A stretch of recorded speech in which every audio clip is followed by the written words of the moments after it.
a little Bitmoji. I was like, oh, that's Kobe's little brother. Yeah, that's little Amari. Like, and Amari's getting older. I wonder how old he is now. I think he's still like. I know he's got to be. He's got to be at least a sophomore. He's got to be in high school now. But that's crazy. Like when I was playing with him, he was barely in middle school.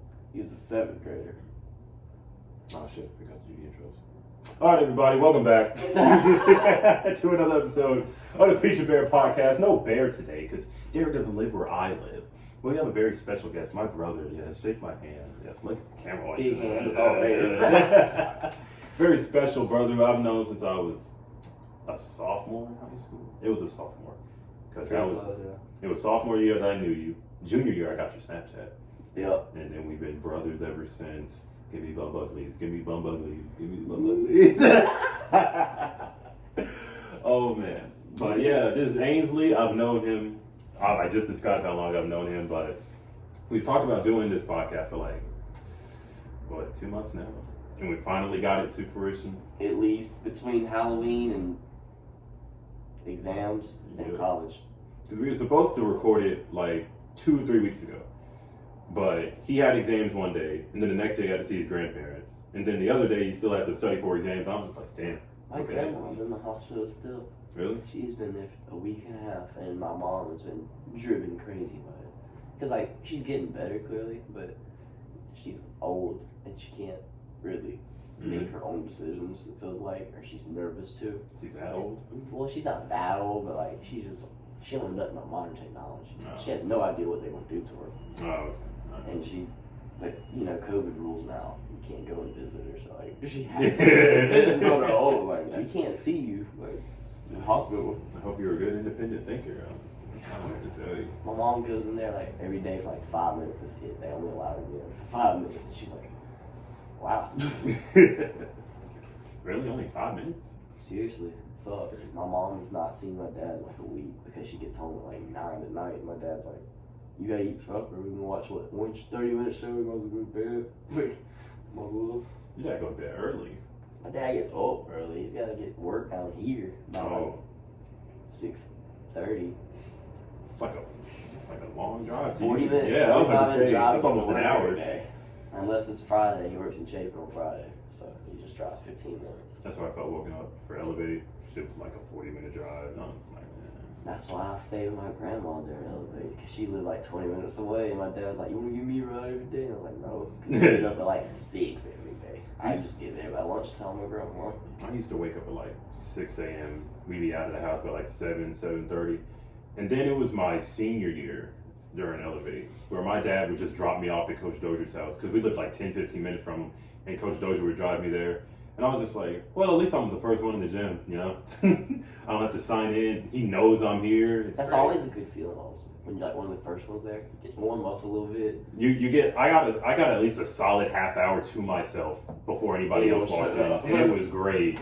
I mean, I got there before Coach Noble got there sometimes. Like, we got in there early. I got up, shot for like half an hour. Obviously, I had to help set stuff up. The stuff I had to set up, you know, like the scoreboard or like whatever. Yeah, the little piece of paper.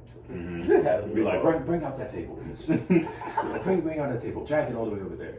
It would be really, you know, the thing that would annoy me, they would just make us put up all the tables for lunch and put them all back down. I was like, that's a lot of tables, man. There was like 4 tables every day. And a lot of kids didn't even use the table. They just sat in chairs. Exactly. And then they would always just leave their shit on the table. Like, oh, pick up your trash. Every day it was them yelling at us about trash. And I was like, I know I didn't put trash there. Like, you can exclude anybody over the age of 14, because we did not do that. And the more you talk about it with me, the more memories I have of just the shit I did to like not run.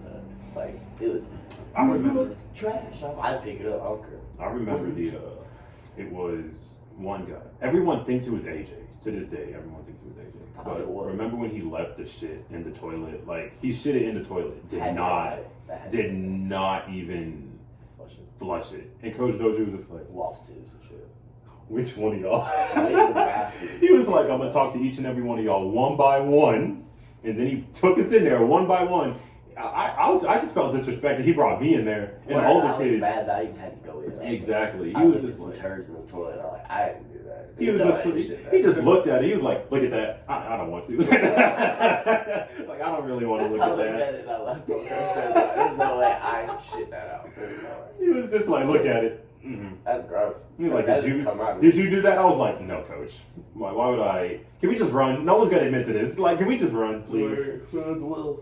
Like, we just need to hurry up and run. No one admitted to it, obviously, and then we'd all end up running, and everyone was crying. I'm just like, see, now if you just flushed the toilet, whoever you were, probably AJ, we wouldn't have to do this run. And we still had to do an hour reading time. That's why I think all the kids were mad, personally. Because we have to run during reading time, and then we finished, and he was just like, "Oh, y'all still got to do an hour reading time." You ever think about sometimes, because of how long we've been to that camp, like literally we went like at least 4 or 5 years in a row. Mm-hmm. Do you think we personally made any of those like younger kids better? Mm-hmm. I feel like all those younger kids were all low key better than me when I was their age. Oh, Like yeah. even AJ. AJ was low key like he was terrible. Don't get me wrong, but he was low key smooth with it for his age. His dribble was nice for his age. I was like, I don't remember doing some of the things these kids were doing. For his age, he could dribble the ball. Like, he couldn't shoot worth a damn. But AJ was gonna pull an Uncle Drew on you. You wouldn't know how. Now, could he finish it? He was Never. a wild little kid that could low key handle the ball a little bit. Exactly. I was like, what the hell? Like my age, like their age, like 8, they were far in leagues better than me when I was that age. Because literally, I was just a tall kid who did layups. Because I didn't actually seriously start playing basketball until the summer before my freshman year. So like any of them before the age of 14 could probably beat me. Like I'm not even gonna lie to you.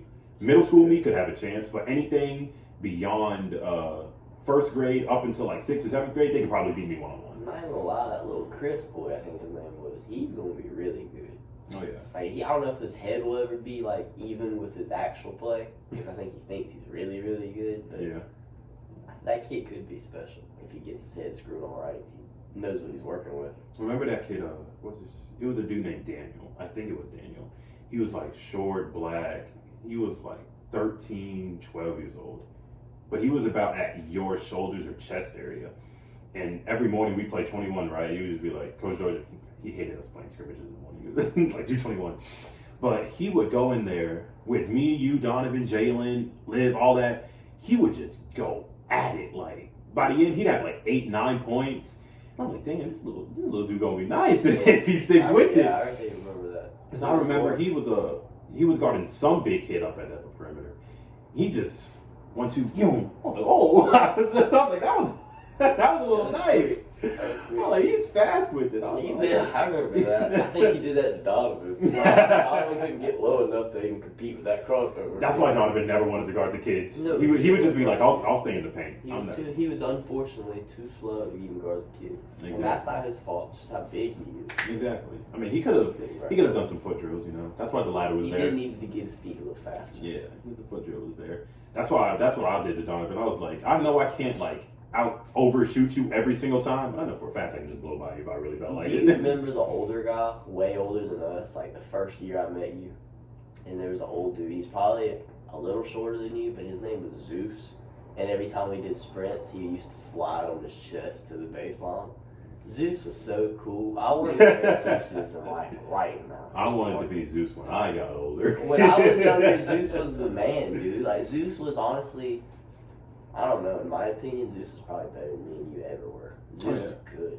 I just don't get how whenever he slid to the baseline, he never got yelled at. I was just like, I don't know how he never got yelled at, how he never got hurt or burned. Like, he was so good at it. He literally, I would watch him do it, and nothing was on the ground but his chest every time. And I'm like, his hands are up. Like, it was the perfect baseball. He was doing like a penguin slide to the baseline. Yeah, like it wasn't even on his ass or anything. It was on his chest all the way. Like, he would start scooting like from the free throw line. Like, he would slide forever. I'm like, now, how do you do that? what do you do? Like, how do you do that? I was just like, he did that all the time, never got yelled at. But remember that one time when we was doing like ball drills, you go baseline to baseline. He was like between the legs, behind the back. Every single time I would try to dunk the ball, after like 3 times, coach just yelled at me. He was just like, "You gonna try to take over my camp?" I was just like, what did I do? I'm just trying to get better. I'm not bothering anybody. No one's trying to dunk the ball except for me. Like, I don't see the point of you yelling at me. Like, yeah, yo. Like, I love you and everything, but don't you think that's a little bit overreacting? Who got on your nerves the most, honestly? I loved every coach there, but like, who got on your nerves the most, honestly? Personally, none of them. Like, none of them really got on my nerves because when I got older, I was only cool with like basketball coaches. When I was a freshman, sophomore, a little bit of a junior, any teacher who got on my nerves, I disliked you. But it was different when they were coaches. Because, you know, coaches not only have your best interest, but they're helping you with the thing you love, the thing you like to do. And you know they're never yelling at you because they hate you. But none of them never really got on my nerves. The only one who, like, a little bit upset me was, like, Coach Dozier. That one day he yelled at me because I don't know what I did wrong. But he was just like, make that pass right there in the paint. And I was like, he was being double teamed. What did you want me to do? And then he got in my face and yelled at me. You remember that day, right? And then he just like sit me outside for like 10 minutes to talk to me. That was like the only time he ever really. I remember that. You got stuck me to that. Damn, drill ain't no fun without peace. Everybody was kind of. Jalen wasn't there that day. No one else was there. It was just me and you. I was like, that was the only time I like yelled at Coach Dozier. Me and him had like a little big disagreement. Yeah. And it was over a pass. So I was like, Coach. I think I loved everyone. Like, no one ever got on my nerves, like, about basketball. Because, like you said, every coach has their best interest in you. But the only thing that really got me annoyed, and I know we've talked about it before, is Coach LP. And every time he would, like, tell the kids an example of something. Yeah. It was always. And it didn't matter if I cut her ass in it today. It was always Olivia was the example. And I was like, all right, today I hit like 8 more shots than her. Like, come on, like, let me be an example. I was like, she is good, but I did better today. Like, there would be drills where I know for a fact she shouldn't have gotten the star. At first, I didn't care about the star system, but then I found out at the end of the week you get like some type of gift card. I was like, I want a gift card. Like, all of a sudden, that thing got a little competitive. Like $15 for a Starbucks thing, like, or like $20 Subway. You know, Subway. I like Subway. You know. So when she started racking up stars, I was just like, let me take this seriously because I want a gift card. The kids low key made me competitive because they're like, look at Olivia, she got all these stars. I'm like, look, I get it. Like, she's really good, especially for a girl. Like, I just kept looking at the stars and these kids admiring her. I'm like, it would be like, I deserve some stars. I'd have like 3 stars. You'd have like 5. Olivia would just be like 9, 10, 11. It was like, don't you think that's a little favoritism? Like, significantly more than anyone in the camp. And honestly, the only person that was even close to her when he came was Jalen. Jalen could compete. Yeah. They liked Jalen too. They didn't ever give me and you stars. It didn't matter how good we played. They gave us stars when Jalen and Olivia stopped coming to camp. They were just like, man, we got to give it to two new older kids. I literally think that's probably the thought. So we didn't give Aynsly a piece of stars. I think definitely, maybe other than Olivia, we were the oldest ones there. As in like continuous years of being there. Like we went there before Jalen got there. Mm-hmm. We met Jalen a year later or something. And I met Olivia the year we were there. And Donovan I met later. Black Donovan was the other one that was original. Mm-hmm. He was good. He's always been good. I haven't seen him in like a minute. He can always shoot so well. Like he reminded me, his whole game reminded me of Chris Middleton. He was never that fast, but he had a good tight handle. He was tall and long, and he could shoot. He could get it over anybody. And it might not always go in, but it was always a shot off. Like he could get it off. Definitely. And I would just be like, which one do y'all? Because it was me, Donovan, and Carrington, and the Black Donovan who were the tallest. So when it was just me, I found myself in a situation a lot where it was me on the opposite side of the 2 Donovans. And I'm just like, so which one am I going to guard? Because they're both pretty tall. And the next tallest teammate I'd always have would be on like my chest. I'm just like, yo, this ain't me. We got to play like a 2-3 zone. Because just 1v1 ain't going to work. One of the Donovans are just going to outmatch the other one. So I would just always have to help or hedge, and I would just be like, oh my God, someone has to guard. The only day I got the credit I felt I deserved in that camp was the day Coach Dozier said, it was like one of my last days of camp there ever. He told me in front of everybody that one day, it might have been the legit last day, he was like, if I was going to pick the good man for this 5-on-5 no pass, I'd pick Aynsly first every time. And I was like, I feel like I play the most. I remember that. And he was like, he runs nonstop. no one's standing by him anytime because y'all are all too tired to stay with him. I talked to him about that when I went by his house about 2 months ago. He was talking about no dribble. He was just like, if I had to pick anybody every time, it would be you and Aynsly. I mean, obviously that couldn't happen because it was a 1-2 situation. But it would always be either be me or you because he was just like, Pete, you make the smart passes and you don't do anything dumb. And Aynsly's just a werewolf who just never calms down. Aynsly will get stuck. He literally said Aynsly will get stuck, chuck it off the backboard. Somehow, no matter where it goes, he'll find it and lay it up. And I'm just like, yeah. I remember the first day I did that. And I threw it from half court. I hit the backboard. I went 1, 2. I was just and everybody was just like, because I was in the corner. I was in the corner. I'm like, Ainsley's got this. He's stuck, but he'll find it. He'll find someone to throw it to. I looked at the ball, go back to what? Okay. I got my 2 points. That was how I did it. Like I didn't even question it. I just knew 2 points for our team. Let's go play defense. I remember I threw one from like 30 feet away from the basket at one point. Plenty of time on the clock. Went in. I meant to hit the backboard. That time I went up. Oh, worked too fucking. I remember one time during lunch. You know how we always did those lunch scrimmages and all that. And then by the time we nearly finished, it would turn into, at first it was just, basic Aynsly off the backboard, me trying to dunk everything. Everyone's just doing dumb shit. After like 5 minutes, it would turn into a serious competitive game. Word, because they yell at us and be like, all right, quit playing around. Make it play a serious game. Okay. I don't know who it was, but Olivia crossed somebody up really badly. She caught it. She did like a triple threat. She did a jab, dribble behind the back. And I was just like, ooh. She got somebody really bad. Somebody did. And the whole gym just, first off, no one was looking. But of course they looked when that happened. But everyone just went crazy. And that's when I knew. I'm like, she's going to get a star no matter what the fuck she does today. She get the star.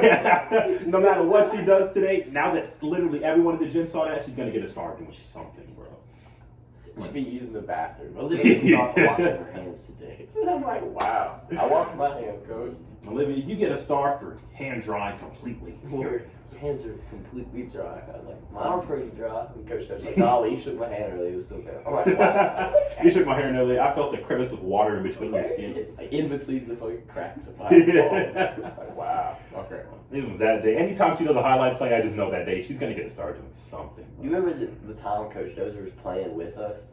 21, and his ankle started bleeding. It was like going through his sock and his shoe. It was bleeding so bad. Oh my god! I wonder who did that to him, but it was bleeding bad. I was just like, who hurt Coach Georgia like this, man? His shoe was dripping blood. It was bleeding so bad. I was like, dude, that's a lot of blood actually. Like, it's coming through your leather shoe. I remember he was showing people how to shoot. He had like 20 shots in a row. I was just like, oh, you still got it, don't you, Coach? Shoot better than me. Like, come do. Remember those Fun Day Fridays? We would just do like little 3-point contest or whatever, and you can never pick your partner. They always assigned us with a kid, and I'm just like, stop this. No, I remember one time, no cap. I'm pretty sure Olivia's partner was like unstoppable because like their duo was perfect. It was her and like Evan, the little white kid. And I was just like, I still got Evan on Snap. Evan can actually shoot. Like. That was Evan Stain. He's a shooter. Word, he was a shooter, and so was Olivia, low key. Like that's her main thing is shooting. I was like, exactly. How is this fair? They had a great team. He was just, we're gonna assign everyone a partner. Blah blah blah blah blah blah. Olivia, Evan. No, don't say that fast. Like I didn't just catch that.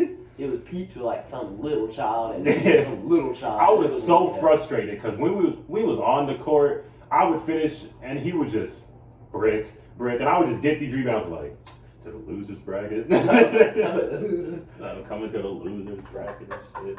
Just go ahead and settle for second best. Because the more he missed, the more the other team would start hitting threes, and I'm just like, we were ahead. I would just watch their baskets go in. Yep. There was the lead. They went ahead. And it's over. It's over. And there's nothing we could do in that situation whatsoever. Especially if you're playing Olivia and Evan that one year. That was ridiculous. It was always either Olivia and Evan, and then Mackenzie came. You know, the short white girl who go to Chapin. It was low-key pretty good too for a girl. And then it was Olivia and Mackenzie. I'm like, y'all just love giving Olivia shooters. Or Mackenzie was like, I remember that time, but like Mackenzie didn't shoot threes yet. She was shooting 15-footers still. I was like, look, Mackenzie's pretty good. I know she can hit 15 from she needs to be shooting threes, coach. I was just like, first off, why are we doing a 3-point contest and you give me a little kid partner and tell them to step inside the 3-point line? Doesn't that defeat the whole purpose of the contest? Big kids have their own Exactly. Like I'm not gonna tell you differently. It's your camp. You do what you want. But don't you think you should let all the big kids for the have sake of competitiveness? Exactly. Big kids have big kid partners. And we would all do a King of the Hill type situation where it was all big kids on one side and all little kids on the other. And I was just like, oh, it's time to go crazy now. I used to hate doing layups, but I'll never forget. I think it was 11th grade year. I felt disrespected, literally, because I watched us get split up into the King of the Court 1v1 shits, and it was like you, Donovan, Black Donovan, and all these. I think Jalen, Olivia, and I think it was Noah that year. And they threw you in with the little kid. They put you over there, and they put me with the second biggest group, and I was like, all right. That's when I literally ate over there. I won the whole little 1v1 tournament over there within my first 7 games. I got 7 wins in a row. He was just like, all right. And I looked at Noble, and I was like, put me over there. What the fuck is this? I remember it was one year. I think it was my senior year. It was me. You know how we always did the 3v3s. We had to pass, screen away, all that. I was with 2 people who just did not understand the concept against Jalen, Donovan, all the big kids. And they had Donovan's team had 6 points. Jalen's team had 5. We had 1. And then Donovan said something to me. He was like, Peaches, Donovan likes to trash talk. I didn't take any of it personally because that's just Donovan. But he said something to me. He was like, Peaches, blah, blah, blah, blah. I was just like, come here, y'all. Come here. I was like, give me the fucking ball right now. I don't give a shit what Coach Dozier yell at you. I will take the heat for it. Just give me the ball. I strung off 6 points in a row. 6, 7. And then the 1 point where I scored on Donovan, I just stared at him. I was just like, okay, you want to talk that shit? Come here then. Come here, Donovan. Come on, let's keep going. And then Coach was just like, Peach, your team hasn't passed and screened away 6 possessions in a row. I was like, I understand, Coach. We'll pass and screen away. Did the exact same shit the next play. I'm like, no, give me the ball. Because I felt utterly disrespected. I feel you there. That whole pass and screen away thing was really fundamental and really good for everybody, honestly. But at the same time, when you were down by so many points, you didn't want to do it. You just wanted to be you gotta get a bucket. Exactly. You gotta score. Let me show y'all why I'm leagues and above every single one of you in this fucking camp. Peach, it's okay to let Peach show people I'm 6'4" with long arms for a reason. Exactly. I can do this without learning to play. It turned into layups, and then when they started going into paint, it turned into mid-range jumpers. Then it turned into both. And I was just sitting there I do this shit. Don't disrespect me. Come on, man. I remember that time you were playing the. I can't remember what we were playing, but you popped off, and everybody was shook about it because you kept banking in the 3. We were like, he's really on fire. That's the fourth 3-pointer that he banked in. That's pretty legit. They're gonna stop. I used to hate at that camp when you missed anything more than 2 or 3 shots in a row. All the counselors would just be like, "Dang, you really not built like that." It's can a nigga have an off day? Give me some shots. Can I have an off day shooting? Because when you're not making your shots, you have to hit layups. Coach LB was always the hardest on me specifically. Not even about shooting, it was the dribbles. The dribbling drills. Yeah. He would always be on my ass for that. He would always tell me I'm too slow. He would always tell me that you should be better than that for how short you are. I'm like, I know what he's saying. You should be able to snap it quicker because you're lower to the ground. Yeah, on lower gravity. Yeah. I'm just I got from point A to point B.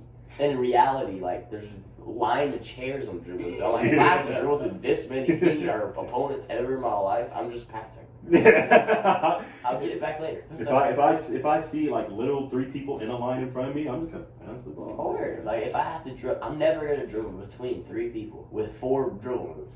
It's not gonna happen. I'm not Steph Curry. Exactly. I'm gonna pass the ball. I always knew what to do in certain situations when it came to dribbling, but I'm just basketball IQ would just tell you to pass the ball anyway. Word, I read the Instagram post. It was very, very true in my opinion. It was some people claim that LeBron James doesn't have the aggressive mentality that Kobe and MJ had. Yeah. But someone said he does have it. He has that competitive spirit. It's just different because rather than enforcing his own shot, he prefers to make a pass.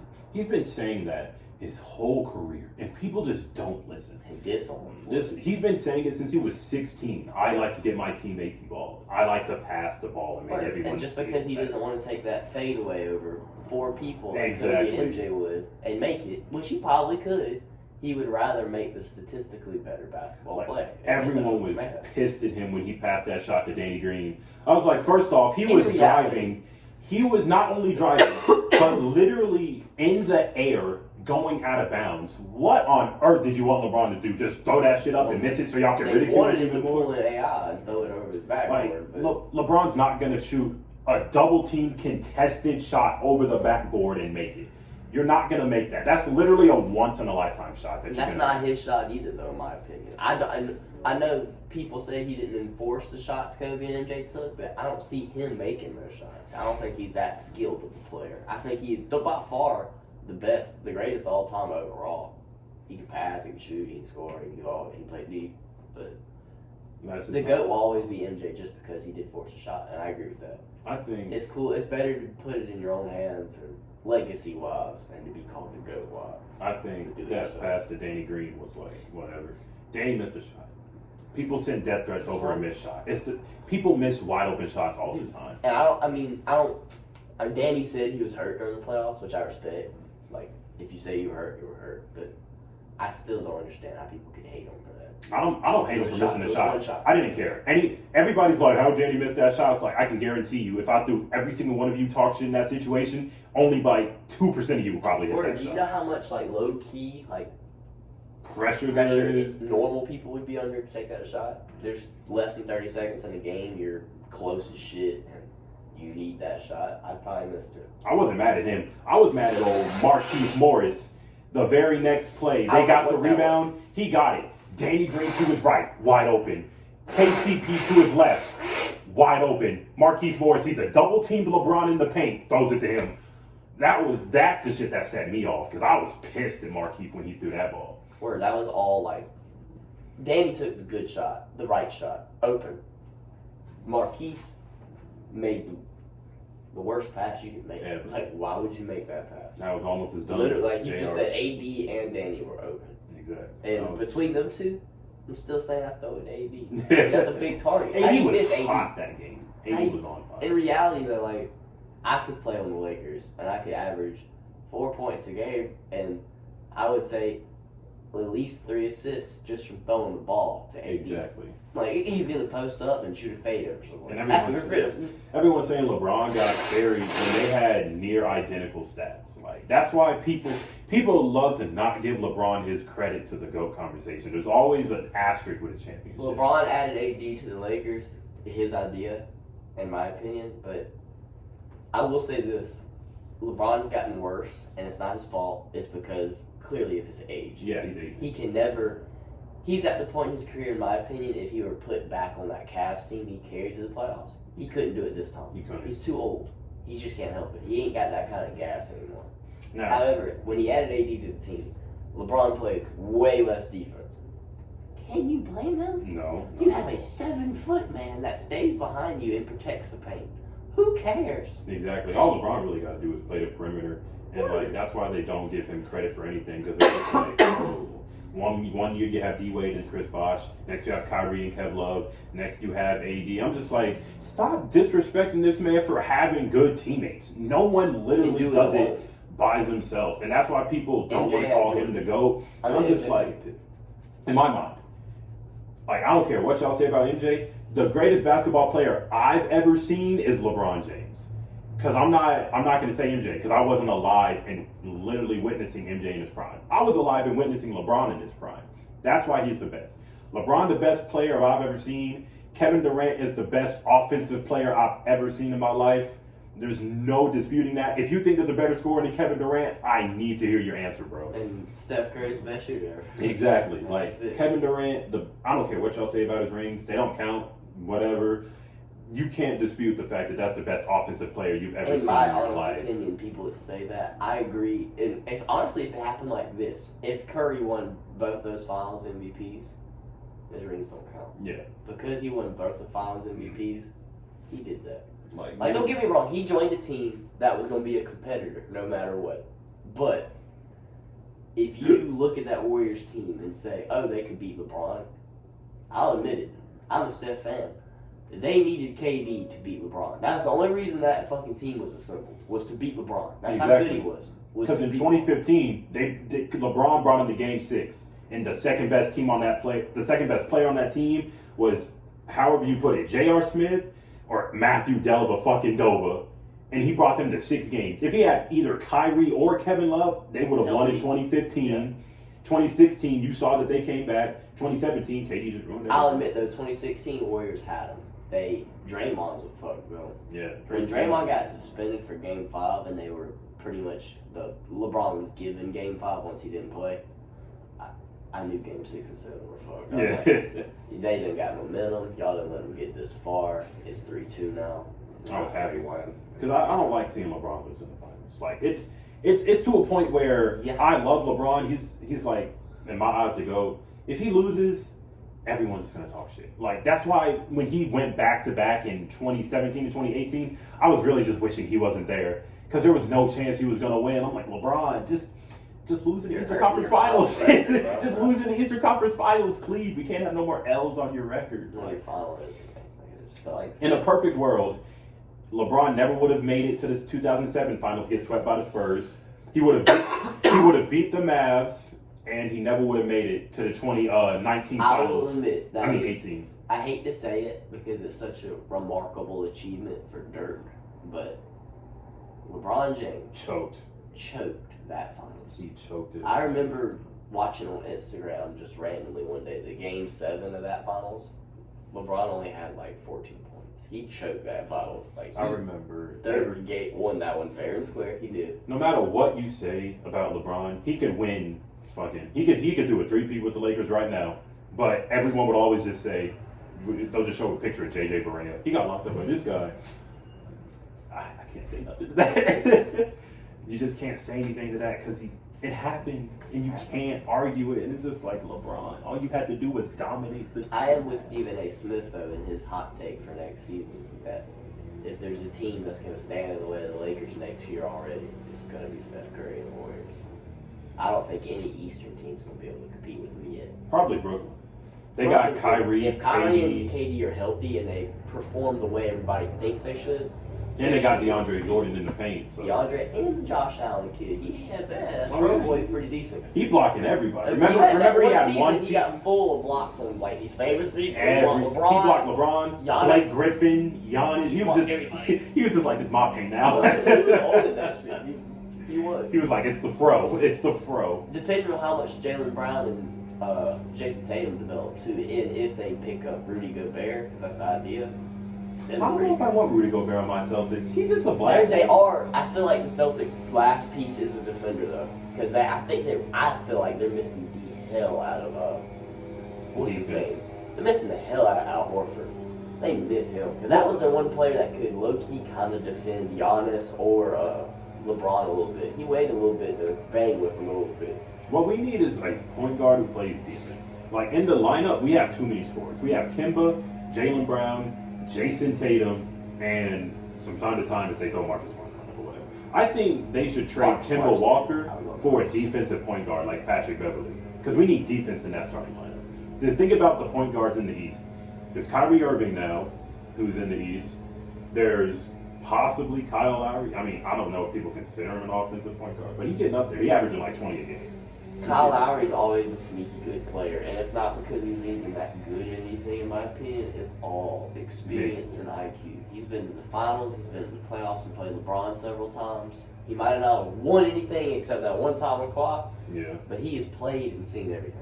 The Heat have Tyler Hero, Duncan Robinson, Jimmy Butler. Philly has Ben Simmons. We need a point guard who can defend them. If the Heat sign Giannis, it's over. They will win. You know where Giannis should go? Dallas. He should go to Dallas. And no one wants to see this, but I hate to say it, but the filthiest location of all, in my opinion, and of course I'm biased, but Warriors. Hey, don't ruin that shit again, guys. Listen though, if you give up your pick and you trade away Draymond and Wiggins, and you picked up Giannis, you would be unstoppable because you would have a Draymond and Giannis, but like 8 times better already. He would be like he would fit the role perfectly. He's a 4 that can dribble, and all he has to do is catch it at the top of the key, make a jab, go to the hoop, and if he gets double teamed right there, you got Steph in one corner and Clay in the other. And when everything collapses on you, you either dunk it like you always will, or you fucking throw it to the corners for a guaranteed 3 from one of them. It makes the most sense, but I don't want to see that game. But I think Giannis is probably just he's gonna leave regardless. He's not staying out. But I want to see him in Dallas, no matter how unfair that would be. But I also want to see him, like, just for like one season, then leave in Portland, because Dame needs some help. Dame and CJ need some serious help. I just want to see him in a Portland uniform for like one season. Like, let me see where this goes. I think low-key, seriously, I don't know when it will happen. I heard it was like what's the word I'm looking for? I heard it was a rumor because he wants to finish his career back in Portland, and I think he needs to leave sooner rather than later because I don't see the Spurs doing that much either right now. Hey, Spurs need to rebuild. This is time. Yeah. Trade DeMar and that was a fly. Trade DeMar and LaMarcus for some picks and just rebuild, buddy. That's DeMar. I think is low-key pretty good still. I just don't think Spurs know how to use him. Yeah, he's not in the right system. He needs to be back in the star system. He is a star player. He can score. He might not play that good D. I don't think he plays that much D. There's a reason LeBron kept beating him. He's like Giannis in Philly situation. He's good, but he needs shooters around him. He's your good go-to scorer when it comes to like creating his own shot, but he needs pieces around him, like you're saying, that he can get rid of the ball too. Exactly, because that was always the problem. If you've been watching Toronto anytime before Kawhi showed up, the problem was always Lowry and DeMar. They had to shoot like 30 shots a game, and they'd only hit like 10. They would constantly shoot below 40% from the field. That was also before, like, killing them. Yeah, that was also before they had a couple of pieces that stepped up. Like if the Van Vliet kid was as good as he is now, they probably would have won. Yeah. The Van Vliet kid, he's been getting better too. The Anunoby kid or whatever. OG Anunoby. He's been getting better. Pascal Siakam. Pascal's done a lot. He's pretty much a star now, in my opinion.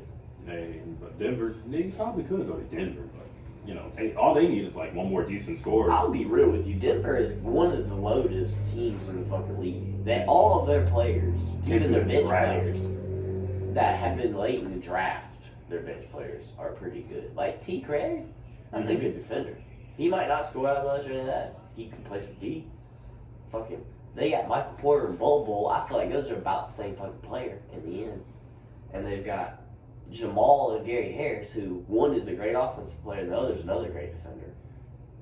And they've got Jokic, who can pass as a center, which is crazy. They've got the Plumlee kid, who is honestly, at least he works hard. He's decent. He works hard. His brother trash, but that Plumlee's pretty good. He works hard, and again, like all their players are decent. They're solid. I think Denver just like a shooter or two away. Because that's literally like most of these championship contending teams. They're just like a piece away. Boston's a piece away. Denver is a piece away. You got Paul Millsap. I forgot all about him. Not Portland. Dallas is a piece away. I mean, they were already there. Dallas is one defender away from being scary. They need one guy that can lock up anyone else. Giannis. That's literally it, though. When I say Dallas, the only thing that comes to my mind literally is who guards LeBron. Giannis. Because Luka ain't, Porzingis ain't, and no one else has even got a name on that team, really. We already saw what LeBron did to Porzingis already there in Madison Square Garden. Step back 3 for the win. It was in his face. It was all in his face. He didn't care. Oh, that's a box. He didn't care. He didn't care. How long is this? Oh, 38 minutes. Woo. Dude, Giannis is crazy good at he can shoot, too. And, dude, that's another hot topic is 76ers right now. I heard they're trying to get James Harden. It's not because he's untradeable piece. I'll admit he's that good. You can't trade James Harden. If any organization trades a player that's averaging 30-plus points 3 seasons in a row, you're a fucking idiot. Hey, Bradley Beal's almost at it. Bradley Beal needs to go. He needs to get out of Washington right now. You give it one more season, in my opinion, just to see what John does with him. If John comes back the way he used to be, they're filthy. Filthy. Him and Bradley are filthy, but the rest of the Wizards team is trash. Well, they need more players still. And it's hard to get a player in that market. Besides Bradley Beal and John Wall. And I wouldn't even say John Wall yet. I need to see him for the first 4 weeks of the season to see if he comes back in. Like, I used to like Washington. It was always sad when Washington would always finish in the third through fifth range every single year for like the last few seasons, and they'd always get bumped in the first round, second round. I'm just like, Rockets need to fucking center. they need big men now. They need Weird. I don't know, like, honestly, when they fired, obviously it didn't work, that's why they fired him. But I don't know what Mike D'Antoni was thinking playing that kind of lineup. Like, I get the idea. It's very similar to the offense, to the Warrior style small ball. But they still had a big man in there. Yeah. They had like 2 guards, a forward, and a center. Like, it wasn't literally 4 guards. It was like a Kevin Looney center still. It wasn't a tall one, he can move fast still, but it was a bigger man than PJ Tucker. Like, the tallest dude sometimes that they had out there was Draymond Green, but Draymond's still 6'9". That's still tall. He's 6'8", 6'9", and he plays way bigger. He's got an ass on or something. And Mike D'Antoni playing PJ Tucker at the power forward and center. Just not quite big enough. Remember when the Lakers were about to face Houston? Everyone saw those memes. It's like, how the hell PJ Tucker going to guard Anthony Davis? Low-key, the first game I watched him do it. And then AD was just like, PJ Tucker, the first game, though, locked the fuck out of AD. I don't know how he did that, honestly. Hey, AD showed him who he was. AD only had like 14 points that first game. I was like, damn, PJ Tucker actually held his own down there. And then I saw the second and third, and it was like 37, 20 something. I'm like, let me show you who I am. He's too tired. Let me show you. Used all his energy. When I picture little men guarding big men like that, I just imagine the energy bar on their player just gold. I remember during basketball, Coach Debo, was it? He had a switch. He was just like, bigs play guards, guards play bigs. I remember after like 4 plays, one of my teammates, Cam, he was just like, I don't know how y'all do it. Y'all gotta do all this running. I'm just like, it's hard. It's really hard being a big man. You gotta get the rebound. You gotta get it. You gotta pass it. Then you gotta sprint to the other paint to be on offense. And then when that shit don't work out, you gotta sprint all the way to the paint to play defense. And you know, in the paint, people just try to get open. So you gotta exert energy trying to block them off. You gotta box out. It's a whole lot of shit. Now, Mid Carolina was so bad. This is funny as hell, but I'm real with you when I say this. Mid Carolina was so bad that in order to me to get my teammates involved, because they didn't know any of the plays, I would stay after practice in early mornings before school started, and I would do one-on-one workouts with my coach clearly for hours and hours. But every last hour of all the workouts, one-on-one, I would just run plays with him. And I would let him play my spot, and I would play the other player's spot, just so I could know what they were supposed to do, so I could help them during the game. Yeah. Because if I call a play and y'all don't fucking know it, I need to know your part, so I can tell you what to do. So I'd be like up there dribbling the ball, somebody just giving me hell low key. I'd be like, "You there? Scream, pop out!" Like that's what you do. It's like looking at this guy, he's talking shit. Man. Like, it was that bad. Yeah, it's that bad. Damn, this is Mid Carolina, bro. I'm you know me, or maybe you don't. No one's ever seen me play Mid Carolina except my Newberry friends that played against me. But everybody loves seeing Mid Carolina version of Aynsly Bowers because that shit's funny as hell. I talk shit to everybody. I'm mean as fuck, and I'm mad because I already know we're gonna fucking lose. Might as well have fun while you're doing Facts. I go, hey, this guy's leaning on me. I'm telling him what my teammates are doing. He's trying to talk, making noises where they can't hear me. He's leaning against me while I'm dribbling. I look at him, I'm like, shut the fuck up. I'm trying to tell him what to do right now. Like, quit yelling. He's like, you don't need to tell him what to do, because if you tell him, you go get a point or something. Like, obviously. But I'm like, yeah, but clearly he ain't gonna do it still. So at least let me tell him. I need my teammates to do something. There's nothing more frustrating than a dude, and I used to be that guy who didn't know any of the plays, but there's nothing more frustrating than a dude who knows no plays. Exactly. You might not know any of the plays, but you're a smart enough player, you know general basketball.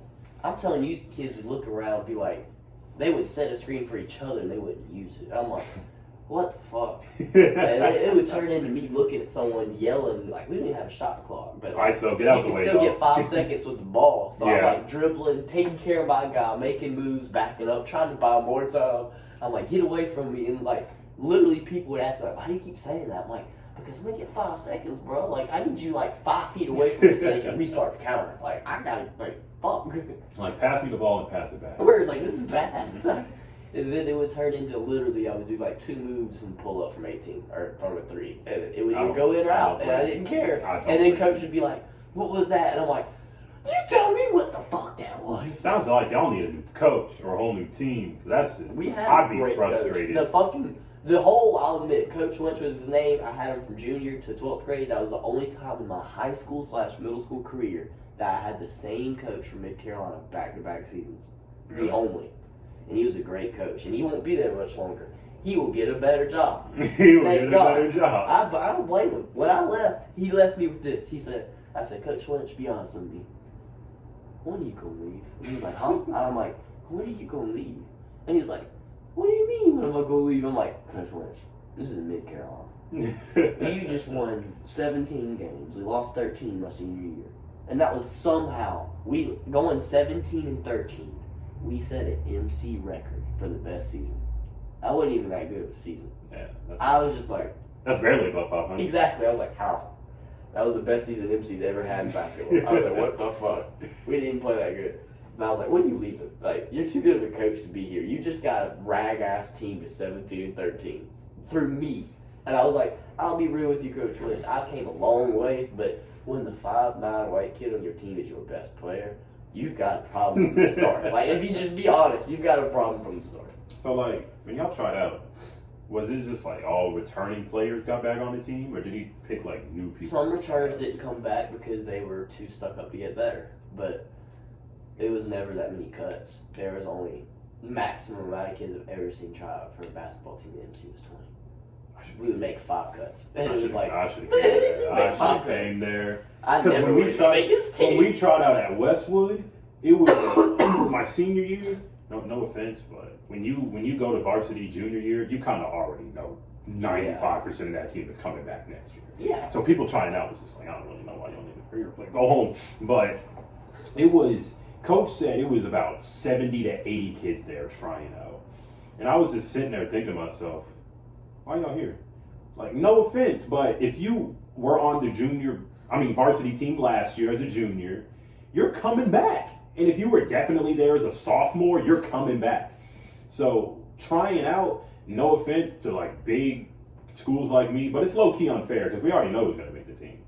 Yeah, which is why this is how it should be. Which is why people like you, when you only have like 20 people trying out, I hear stories like that and I just go, I could have went to that team. You know, I could have dropped. You could easily went to school. Anyone can run school. My cousin Walker could have started MC. He's terrible. He's terrible. He's garbage. He was starting. I could have went over there. I could have averaged 25% shooting on DeMar DeRozan field goal percentage, 30% from the field. You just described junior year. I shot literally at Clinton. We went to triple OT. Well, this was actually senior year. Went to triple OT with Clinton. They were pretty good. My sophomores had their head of their ass. They were pretty good, actually. I had 2 sophomores my senior year. One was Darian Bookman. I called him D-Book. And I had Shelton Brooks. I called him, I think, S. Brook. Yeah. Just short. And they were pretty damn good. They reminded me of myself in sophomore year. I like these kids are pretty good. I can play with them. They know the game at least. Darian didn't like me at first because he thought I was gonna be a ball hog because he watched me his sophomore year play my junior year on varsity, and he was just like, this kid takes all the shots, he's an asshole. But in reality, what he didn't know was that's how bad my team was. It was like, bro, I had to shoot. Like, my assistant coach was telling me, which was Zach Parker, someone who graduated 4 years before me. Yeah. And he was really good. He got offered by a bunch of D2 schools, and he almost got offered from Clemson, but he didn't play college ball because he didn't get the Clemson offer. That's what he wanted. I don't know why he didn't play. I would have played. Yeah. A scholarship is a scholarship. I guess his pride got hurt, but he just didn't play, and he came back to be an assistant coach for me. A scholarship. But he was whispering in my ear all the time. He was like, you gotta shoot. You gotta have like 20 points a game. You have a chance to win, dude. Like a chance. I'm like, what do you mean a chance? He's like, Aynsly, you can score 34 and we might lose. And I'm like, damn. So I would shoot like hell. And Darian didn't like it for that. And Shelton's mom worked with my mom, so he had a better opinion of me. Mm-hmm. But me and Darian had to get locked in the locker room for an hour one time. Really? Just talk to each other, yeah. My coach was like, y'all two gotta figure this shit out. Like, everybody else has went home. I kept you two here ladies for a reason. I'm gonna lock you in here so y'all can talk. And like, he was straight up. He was like, you could have at least locked us in the gym, got. Coach. Yeah. You could have at least locked us in the gym. He was like, y'all two are the best players I got. I need you to figure it out. I talked to him. I was like, I sat down on the bench. And I was straightforward as hell. I was like, look, Darian, I know you think I'm the man and all that. I don't give a fuck. I just want to win. This is my senior year at this point. I don't care. I'm looking for dubs and the win column. Like, I don't care if I get 2 points a game, dude. Seriously, like, I just want to win. I could get 2 points and 8 fouls. So we came to the conclusion that it was like, Darren was like, I want to bring the ball before. That's my only problem. I'm like, really? Like, you just want to bring the ball before? He did me a favor by saying, like, shit, I don't want to bring the ball before. Do you know how tired I'd be? You can take it. Where? Take the heat. Only time I took the ball up the floor. And that was when we finally saw both sides of the world, because he started taking the ball at the floor as a sophomore. He got ripped from him like 3 times in a row. And he was like, he with his head down, he came up to me like, Aynsly, I need you to help me bring the ball before. I was like, all right, I'll help you bring the ball before. I never did that shit in high school, but in scrimmages, I always did it. Always did it during scrimmages. Never actually in the high school games. I get yelled at like a motherfucker if I did that. Coach Carey was the coach for Newberry High School. My mom worked at Newberry School District. He knew her all my life. He knew my dad very well too. He played back golf with him a lot. But Coach Carey was always telling me, like, Aynsly, you know you come play for Newberry, right? Like, I'm missing just literally one shooter, 1 point guard. If you came to my school, you'd be my last piece. We might win a championship. And I'm like, yeah, Coach, I would, but I kind of felt like Damian Lillard. Not like on a much smaller scale, but I was like, Yeah. do I want to be given a ring? Or do I want to, like, knowing damn well I never have a chance at MC, but I was like, do I I'd be earn giving it? a ring. I'd give a ring. I should have given the ring. If you can guarantee me a If I could ring, make one change in my life, I would have went to Newberry and said, fuck it. if you can guarantee me a ring, I'm coming. I don't care. That was the year. You remember Nick Paul I brought to Elevate one time? He was a tall ass. Yes, tall white guy. Yeah. They had my junior year. Nick was a junior too. He was still 6'8". It would have been me, Patrick Paul, Nick's older brother, who was 6'4" and great guard. Mm-hmm. It had been me, Pat, Darius York. Don't know if you heard of him. He's actually president of one of the clubs at USC now. He's really good though. He's 6'2", he's athletic, so it was great. It had been me, Pat, Darius. Newberry had a sophomore that was 6'10". I don't even know how good the kid was really. He was 6'10", that's all I needed to hear. 6'10", and then Nick at 6'8" in the center. Oh, you're crazy. And then our bench was going to have Kwan Wise, who was super good at D, Jalil Gallman, who was like really good or really decent everywhere, but he was like this ghetto kid. He was like our Draymond Green, the type of kid that was like, if one of us got hit, he was going to fucking punch it. He was that player. He was like, I'm going to fucking hit him. I don't even care. It was him, and like, it was just a loaded team. We had 8 good players no matter what, but we had a chance to go deep that year if I went there. But I didn't go. And Newberry, though, Coach Carey hated playing me because they played this man-to-man, full-court trap press. You would never see a motherfucker like me dribble through that shit. Darian low-key even told me at a time about one time, he's like, I don't know how you get through all that shit. You just dribble through 4 people. I'm like, yeah, you just kind of keep your head down and then you pick it up eventually. I just visualize everyone as chairs, you know? What you mean? It's just chairs. I just visualize all of them as chairs. But literally though, like I felt bad because I felt like I was in kindergarten. But sometimes that fucking press was so hard to break. It was like I had to, like, you know, the damn memes where you sit up playing 2K? Yeah. That was me. I'd, like, get the ball, I'd turn around and see the press coming. I'm like, oh, shit. Here we go again. I would do one jab, go to the right, beat the double team down the sideline, go, like, between my legs like this to get around the guy trying to trap on the sideline, get through it, get in the middle of the court, and just go like this. Like, dribble with my arms out, like, where the fuck is everybody? If I could go back and do anything, I'd probably just tell a bunch of coaches, I'm defense, bro. I can guard all 5 positions. And looking back at it, if I worked hard enough, I definitely could guard all 5 positions. And that's probably what I tell a whole lot of coaches. Because, you know, coaches like to sit down with you during tryouts. They're just like, what can you bring to the team? I can guarantee you, coach, I can guard all 5 positions. If you definitely could, though. You could guard me, and you could guard Donovan. You could guard 1 through 5. With enough work and enough muscle, I could guard all 5 positions for you, coach. I promise. You could guard all 5 positions against MC competition, period. No, I'm too skinny now. No, you could. You could do it right now against MC. I got way skinnier. Like, Don't I started matter. lifting weights, and it was trash. Peach, I'm sealing you. Like, our 3A competition is pretty decent, but you could eat just like that. Yeah. The tallest person I played against in my competition was a 6'6" guy from Broome, and he was not that good. He got all-state somehow. It pissed me off because I beat him that game by dropping 27 points on his fucking head. And I was like, this kid won all-state? And I looked at the coach and was like, how many all-state votes did I get? I know you're not supposed to tell me, but how many? And I was like, he was like, you got 3. I was like, how many do you get on the team? He's I think like, you you need need like like 15. yeah, you need a lot. And I was like, I only got 3, and this joke got fucking that many. I beat him. What? Hold on. What time is it? Because I'm lost It track. is 12:49. 12:49. All right, bet we gotta wrap this up. You know, man, I was hoping time would go slower. I feel you. It's hard to go slow with me and you. It is. Time always goes fast. I swear. I swear we was just in camp yesterday at 8 a.m. Bruh, don't even get me started about that kind of talk. Bruh, it feels like yesterday Elevate was a thing. Hold on. No cap. 55. We got about 2-3 more minutes left on this. Elevate is literally probably the foundation to like how I got good. Really. Oh yeah, I was a Elevate good is it. like if I didn't go to Elevate, I know I wouldn't be nowhere near. Elevate's so good for your fundamentals. Met so many good people.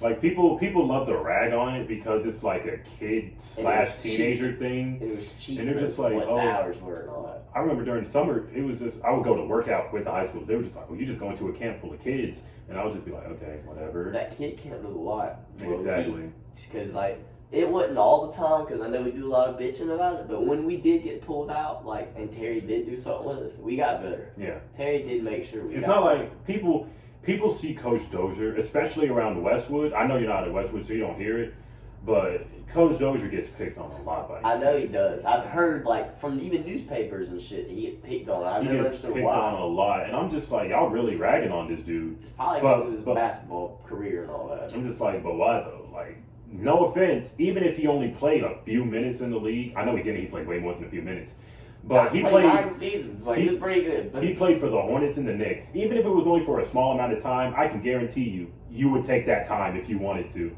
If someone told me, hey, go play 8 minutes for the Knicks a game, fine, where do I sign shit, up? I tell anybody, he'd kick your ass right now. I swear. Let Coach Dozier be Tear me 18. up right now. If Coach Dozier was 18, he'd be tearing some of y'all to pieces.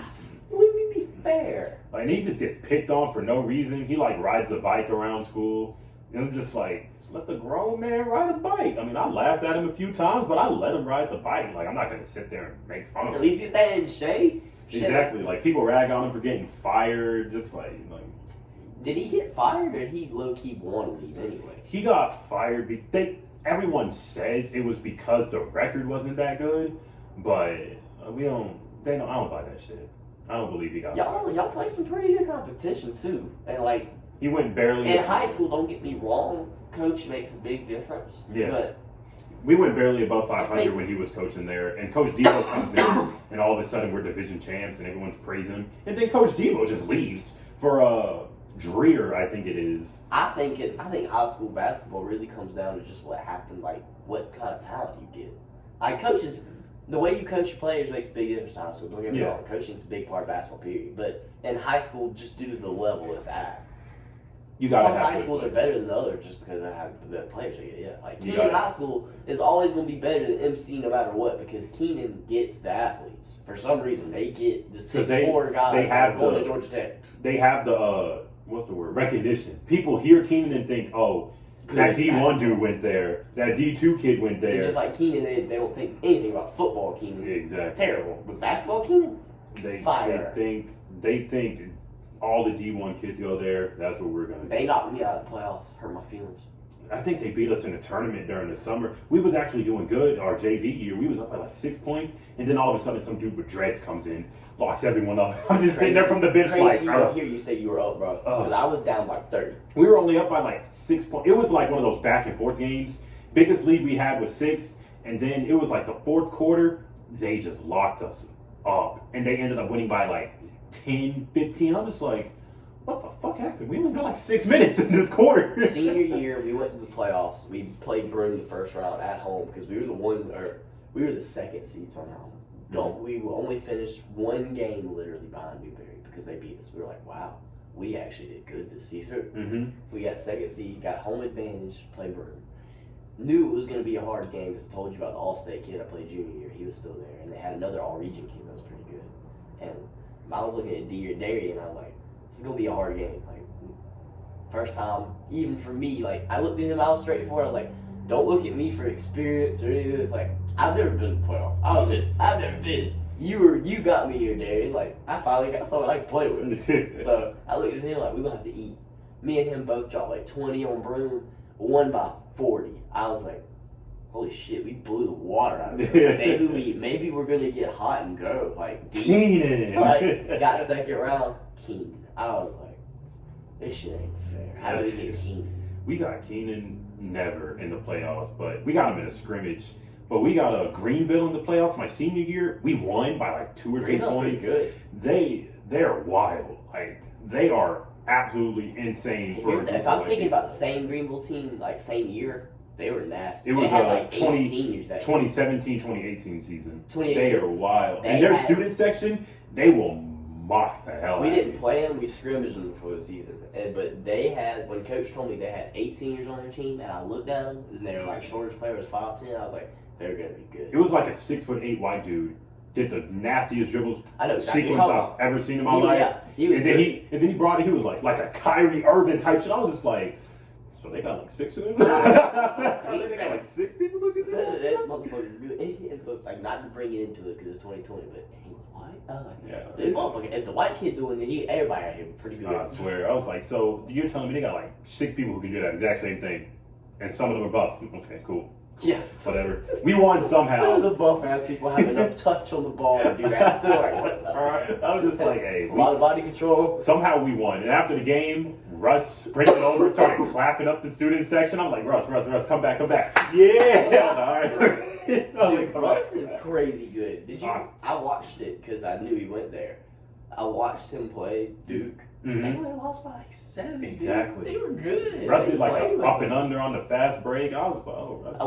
When he got hurt, I got a little scared. And that's honestly when the score started falling apart was he was hurt. He got buff. Russ is a big part of that team. Russ got buff as hell. Dude, he's a brick wall now. If Russ was at least 6 feet, 6'1", it'd be shut down. He'd be shutting people down. He'd be a Duke if he was like God is a fair man. He gave KD a weak mentality. He made Russell not able to shoot. He made Russell Westbrook, and then he made Russell Jones short. Because if he made him at least 6'1", it'd be over, like shut down. Dude, when I remember playing Russ first time in my life, it was in 8th grade. He was an 8th grader too, clear, same age as me. We played each other. I heard he was playing for the Hornets. I was playing for Lake Murray Flight. And Coach Bill told me, he was like, hey, this number 0 kid, Russell Jones, he's pretty good. I was like, what do you mean by pretty good? He's like, Coach Bill is from Fairfield, 6'7" coach. He's a real country dude, but also like really ghetto because he grew up in Fairfield. Yeah. And he beat everybody's ass in high school. He's 6'7", it was funny. He told me a lot of stories, but that's another time. He was like, he's pretty good. And he was like, wow. He was like, I don't know how you rank this, but he's supposedly 8th in the nation of his age for handles. So I was like, how do you rank that? Yeah. I watched him play. He got 1 rebound. I was standing right in front of him right when he got it. I was like, see what he got.